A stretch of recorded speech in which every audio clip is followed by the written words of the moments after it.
जगतसिंहपुर सहर में महिला मानक द्वारा प्रस्तुत होइथिबा हाथ तियारी राखी दुकान उद्घाटित हो जाइछि।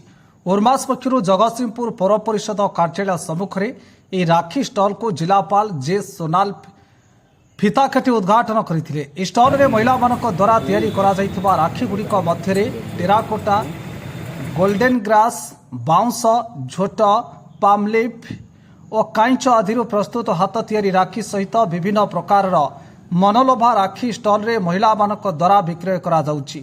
महिला मानक स्वावलंबी करिबा पई राज्य सरकार महिला स्वयं सहायक गोष्ठी मानक विभिन्न योजना माध्यम अर्थ जोगाई देई सेमानको स्वावलंबी करिवार सहयोग करिबा सहित सेमानको हाथ तियारी सामग्री गुडी को विक्रय करिबा पई व्यवस्था मध्य करिसंती।